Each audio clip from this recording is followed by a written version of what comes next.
그 후보자 장인이 2000년 7월 20일 후보자 배우자를 포함한 3남매에게 부산 북구 만덕동 산 160을 구입해 주었고 성남 세무서가 이를 현금 증여로 판단해서 2002년 4월에 증여세 1억 3,399만 원을 부과를 했습니다. 그런데 조세 불복 심판을 3남매가 청구를 했고 심판원이 토지를 증여받은 것이다. 그 결론을 내려가지고 90% 줄어든 금액인 증여세 1,133만 4,810원을 납부하는데 그쳤습니다.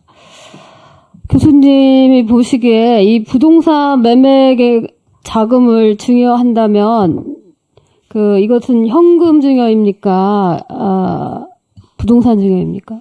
유사한 시기에 매입대금을 유사한 연령의 부모님이 지급하고 자녀들이 토지를 취득한 유사 심판례 2건에서는 모두 대금을 증여한 것이라고 판단해서 대금에 대해 과세했고 심판원에서도 그 처분이 유지된 것으로 확인됩니다. 그런데 이 사건의 경우에는 어떻게 해서 토지를 증여한 걸로 했을까요? 조금 특수한 사정이 있었는데요. 보면 당시 결정문상으로 확인되는 사실관계는 71세였던 청구 외인이 매입대금을 전액 납부했지만 등기를 하지 않았고 청구인들이 동일한 토지를 증여가 아닌 매매로 취득했다고 등기한 것으로 확인됩니다. 나중에 과세관청에서 토지 매입대금을 증여받았다고 의원님께서 말씀하신 것처럼 증여세를 납부했는데 토지를 증여받았다고 판단한 사건입니다. 약간 이상한 점은 당시에 토지를 계약을 하고 매입대금을 전액 납부를 하고 등기를 하지 않았던 점이 부동산 등기 특별조치법 위반으로 형사처벌 대상이 될 수 있다는 점이고 또 하나가 증여로 취득을 했는데도 매매로 등기를 했다면 그 역시 부동산 등기 특별조치법상 형사처벌 대상이라는 점이었습니다. 어떤 영향을 미쳐가지고 조세심판원의 결정에 영향을 미쳤다고 하는 것이 저는 잘 모르겠고 그런 상황에서 그냥 이러저러한 결정문의 내용만 보면 거기에 범죄 행위가 여러 개 있다라는 취지로 말씀하시니까요.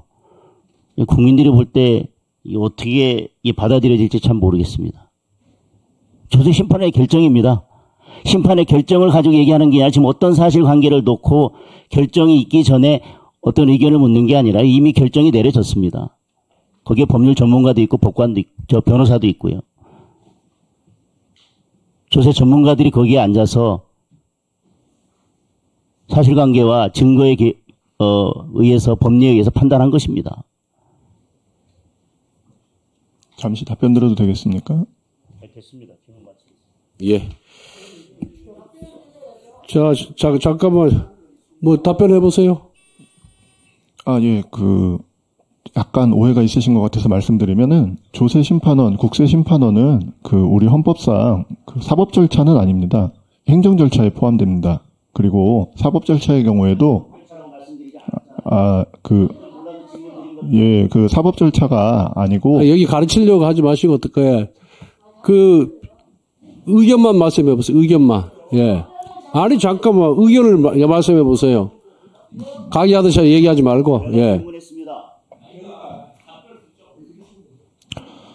네, 불편한 진실로 판사도 실수를 합니다. 그리고 그 점을 보완하기 위해서 대부분의 국가는 3심제를 두어서 1심에서 판사가 혹시 실수를 하더라도 2심에서 바로잡을 수 있고 2심에서 실수를 하더라도 3심에서 확정되게 하고 그래서 우리 모두가 대법원에서 내려진 확정 판결을 존중하는 것이 법치의 기본이 됩니다.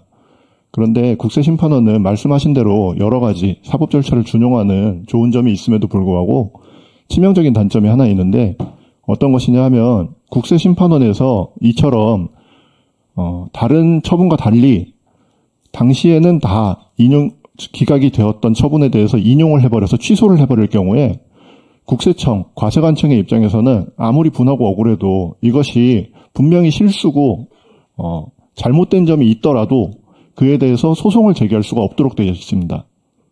그래서 이 사건에서는 결과적으로 증여세가 지금 제가 알고 있는 바에 따르면은 90% 정도 감액되는 악결과가 나왔음에도 불구하고 그에 대해서 다시 저희 모두가 헌법상 재판 청구권이 있고 그 재판 청구권은 독립된 법관에 의해서 판단받을 권리인데 그 판단이 이루어지지 못한 채로 결과가 확정된 사안입니다. 이상입니다.